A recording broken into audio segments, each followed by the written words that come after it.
Hank McCoy, o Fera, está em uma espiral descendente já há algum tempo e se engana muito quem acha que isso é uma invenção dessa fase atual, iniciada quando Jonathan Hickman reinventou os X-Men com Dinastia X e Potências de X. Faz tempo que o Fera está surtando e agora, nessa fase, na Sina do X, já depois do Jonathan Hickman, a gente vai ver até onde ele pode chegar. E é a partir dessa edição de Wolverine que a gente traz hoje aqui no canal Fator X, logo depois da vinheta.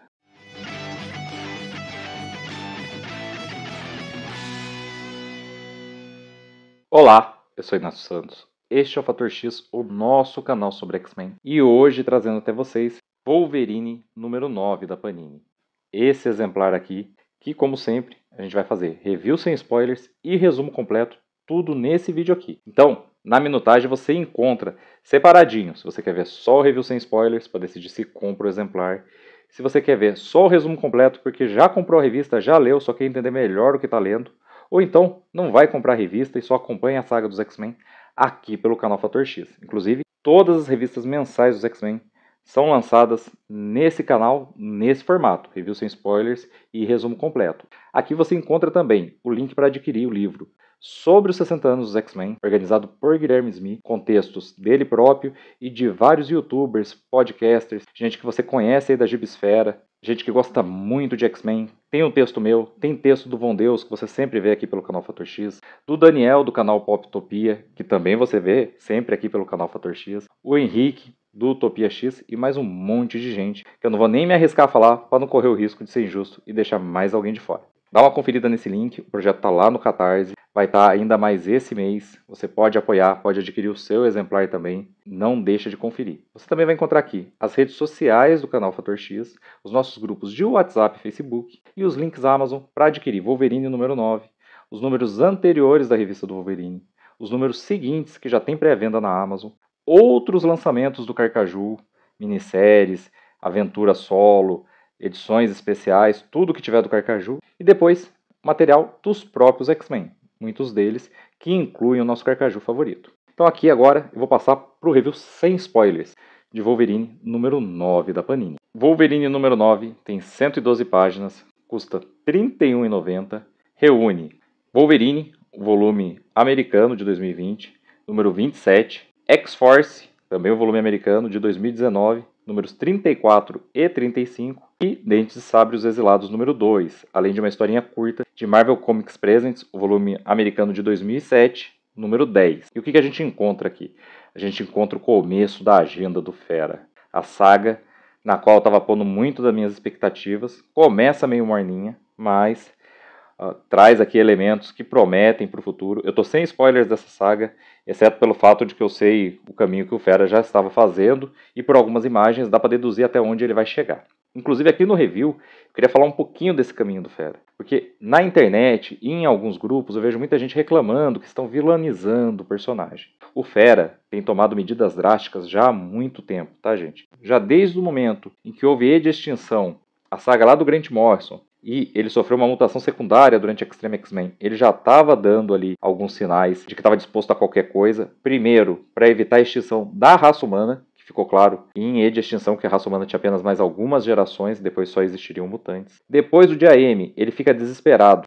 Para salvar os mutantes, ele toma várias decisões drásticas. Ele chega a consultar geneticistas, eugenistas do universo Marvel, que são nazistas, como Arnim Zola. O próprio Senhor Sinistro, vocês vão falar agora, o Senhor Sinistro está em Cracoa. Sim, mas era uma época que isso nem se cogitava e o Fera já estava lá procurando essas pessoas, né? Antes da guinada que toda a raça mutante deu, sob comando do Professor X, depois de tantas ameaças de extinção. Fera fez parte dos Illuminati, apesar dele não ter feito parte da facção que decidiu destruir mundos, ele chegou a cogitar e criar armas de destruição em massa junto com a sua facção dos Illuminati, que era a facção principal, né? Depois o Namor rompe e vai formar a Cabala. Mas eles chegaram a estar dispostos a destruir planetas terras alternativos para salvar o seu próprio planeta e 2 universos, mas um deles ia ficar sem planeta Terra. Isso durante a saga das incursões. É o mesmo Fera que ameaçou o Conte no espaço temporal, trazendo os X-Men originais pro presente durante a fase nova Marvel. Ele mesmo admite já, de fases anteriores, que ele não lida muito bem com o Conte no espaço temporal, não é um cientista dessa área, então ele não sabia as consequências do que ele estava fazendo ao cometer isso, ao se arriscar a fazer isso. Então o Fera já estava sofrendo essa transformação. E agora, com todo o poder que ele recebeu em Krakoa como diretor da X-Force, ele está passando dos limites. Falar mais do que isso é dar spoiler, gente, mas eu só queria garantir essa linha de tempo da transformação do Fera, porque não foi uma coisa inventada aqui, nesse volume de X-Force. A gente vai ter pouco da agenda do Fera, né? A gente vai ter na revista do Wolverine, o número 27, já continuação do que aconteceu na edição passada e o que foi feito do Wolverine a partir dali. Depois disso, a gente tem Dente Sabre e os Exilados, continuando a série mensal nova, Dente Sabre e o grupo dos Exilados, eles terminando de se tornar mesmo um grupo de super-heróis, e não terminaram ainda, mas estão ali cimentando sua posição. E depois 2 números da X-Force, que tem uma outra aventura, mas que também faz andar a agenda do Fera. Esses 2 exemplares vão mostrar pra gente mais excessos do Fera, e também a desconfiança pela ausência do Wolverine, que tem a ver com a primeira história encadernada nesse volume.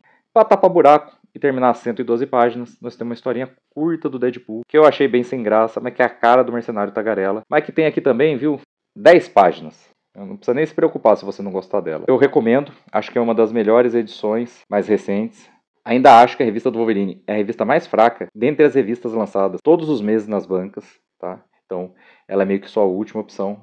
Mas a agenda do Fera começou morna, mas acredito que vai crescer bastante. E agora se dá mais um passo nesse sentido, e eu tô acreditando que essa saga só vai crescer. Agora vamos lá para o resumo completo da edição.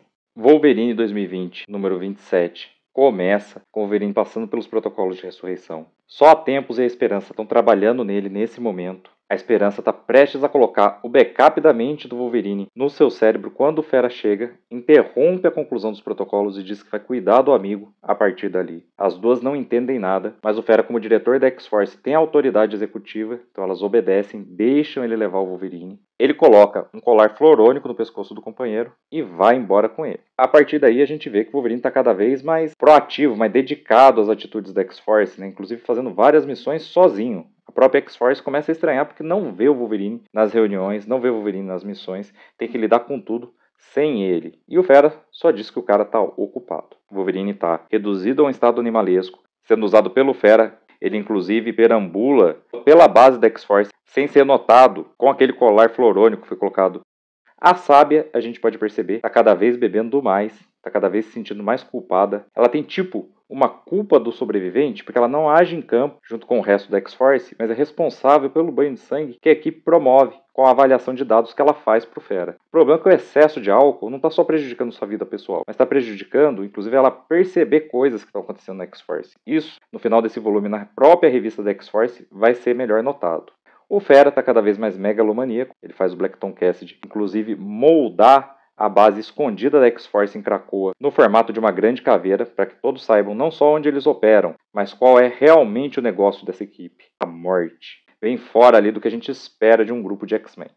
A edição também para um pouquinho para fazer um flashback, porque o último número da revista do Wolverine, Wolverine 8 da Panini, a gente viu quando o Fera deu um lance lá na Casa Legado, a casa de leilões, pelo Wolverine, para poder matá-lo. E aí a gente vê que ele levou isso a cabo, ele matou mesmo o Wolverine diante das outras pessoas que participavam do leilão lá na Casa Legado, só vilão, só gente ruim, matou mesmo o Wolverine, inclusive falou para ele, falou, cara, não faz isso, não por medo nem nada, mas porque não ia ter mais volta depois que ele fizesse isso, entre os dois. Mas o Fera não se deixa abalar, decapita o Wolverine. Só que os caras da Casa Legado querem ficar com o corpo do Wolverine para poder vender. E aí o Fera não pode deixar. Então, apesar dele ter dado o seu lance, ter ganho, ele luta contra todo mundo e aparentemente mata todo mundo no final. Só uma dúvida é deixada sobre a sobrevivência ou não de alguém, sobre Jeff Bannister, o agente do FBI que é amigo do Wolverine. Esse, o Fera termina dizendo o que eu vou fazer com você.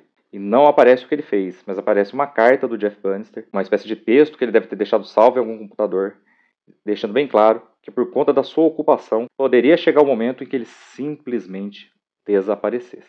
E a edição se encerra com o Fera em seu próprio refúgio em Krakoa, admirando seu reflexo num crânio de adamantio. Pois é, gente, essa história ainda vai pegar fogo. Dentes de Sabre e os Exilados número 2 vai nos mostrar o que aconteceu depois que os Exilados reencontraram Dentes de Sabre na primeira ilha da Orcs. A gente vê a Necra espancando ele sem dó, enquanto os demais Exilados se dividem entre apoiá-la ou ter uma leve dúvida se ela deve parar ou não. Acho que o Dente de Sabre causou uma impressão ruim na equipe. Mas, por fim, a gente vai ver que eles resolvem utilizar o Dente de Sabre, depois dele ser bem sincero e dizer, inclusive, que está disposto a descartá-los e traí-los, mas usar o Dente de Sabre para resgatar o fabricante de órfãos. Isso tudo ainda em dúvida se eles vão voltar ou não para Krakoa no final. E assim, usando os poderes do terceiro olho, que tinha entrado na mente da cientista da Orcs na edição passada, eles rastreiam para onde ela deve ter fugido após acionar a autodestruição da Ilha 1 e partir com o fabricante de órfãos. E ele consegue. Então ele leva a equipe com o Dente Sabre. O Dente Sabre está com seu fator de cura bem baqueado e não foi por causa do colar inibidor, mas por algo que ela enxertou nele. Inclusive a gente vê ela explicando isso no memorando, depois tentando conversar com seu superior. Ela trabalha para uma empresa terceirizada que presta serviços para orcs. Mas ela acha que pode passar por cima do seu superior e falar diretamente com alguém da própria Orcs. Não dá certo, ela fica bem frustrada e nem consegue terminar de contar tudo que ela descobriu. Ela não chega a mencionar o seu refém, o fabricante de órfãos, e o seu terrível poder que ela percebeu, apesar de ainda não saber qual é. Enquanto os exilados estão indo em direção à ilha número 2 para tentar socorrer o fabricante de órfãos, ela está tentando convencer ele a tirar a armadura. Primeiro ela tenta tirar a força, usando inclusive a super-humana que ela desenvolveu no laboratório. A mulher não consegue romper a armadura do fabricante de órfãos de maneira alguma. Aí depois ela apela para o convencimento quando ele se manifesta e fala que só ele pode tirar a armadura. Ela manipula ele, que é bem infantil, né, fácil de ser manipulado, a tirar o capacete. E é bem na hora que os exilados chegaram com o Dente Sabre. Então eles invadem o lugar, percebem que é uma prisão. E no auge desse confronto, surge a super-humana que foi desenvolvida em laboratório e que apareceu na edição passada. Só que ela não veio confrontar os exilados, ela está fugindo. Porque acontece que o fabricante de órfãos abriu mesmo a armadura, tirou só seu capacete. Ela diz que a cientista morreu, mas que ela estava diante dele quando ele abriu o capacete. Fica claro o que aconteceu com ela. Mesmo tentando colocar o capacete de volta, o capacete estando cobrindo seu rosto, ele está meio que entrando em massa crítica, liberando energia ao redor do rosto. O Dente Sabre é a favor de que eles larguem ele lá e deixem acontecer o que tem para acontecer e sobrevivam. E pronto. Mas o terceiro olho, o resto da equipe quer salvar o cara. A babá, claro, quer salvar o cara. E aí, no finalzinho da edição, o terceiro olho fala: olha, tem um jeito da gente sair daqui. Eu posso jogar todo mundo no plano astral, mas é uma coisa que eu nunca fiz com tanta gente. E a edição acaba com ele fazendo essa tentativa, prestes ao poder do fabricante de órfãos se libertar daquela armadura. X-Force 34. A gente vê vários agentes da X-Force cumprindo missões diferentes sob as ordens do Fera e de Sábia, todas elas sem o Wolverine, e a equipe está cada vez mais desconfiada disso, e a Sábia está cada vez mais dependente do álcool.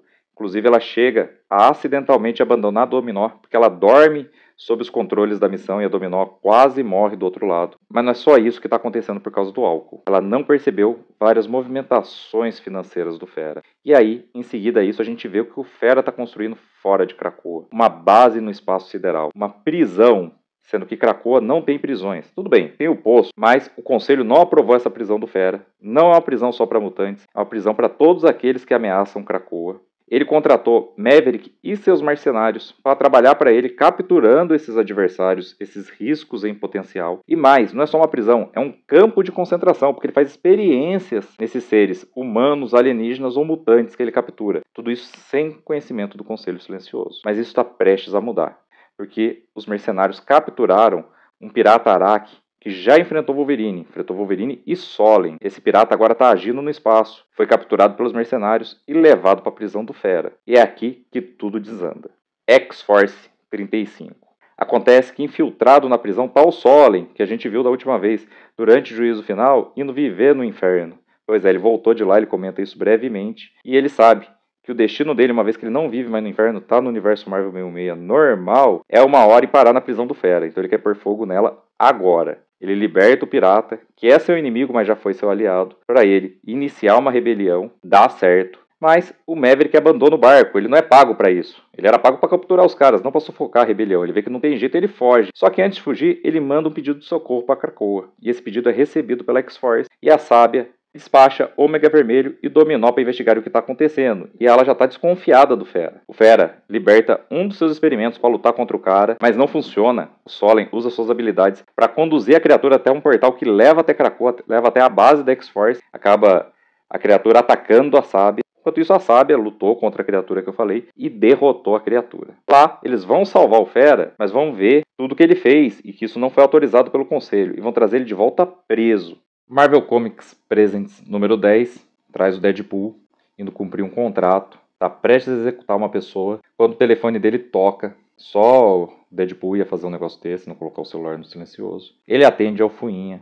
Vem uns ninjas que são seguranças do cara atacar ele. Enquanto ele enfrenta os seguranças, ele fica interrompendo o Fuinha que veio dar um recado, fica reclamando do Fuinha ter ligado durante a missão. Ele derrota os ninjas, derrota o cara quer dizer, o cara não era bem uma ameaça, executa o cara e fala, tá bom, Funha, fala o que você quer. É que o contratante mudou de ideia, ele paga o triplo se você trouxer ele vivo.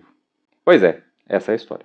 E esse foi o vídeo de hoje do canal Fator X. Espero que você tenha gostado. Se você gostou, aproveite e curtir o vídeo, se inscrever se ainda não é inscrito, ativar o sininho para receber as notificações e, com as notificações ativas, volte para os nossos próximos vídeos. Eu espero você de volta para todos eles. Então até lá e um grande abraço!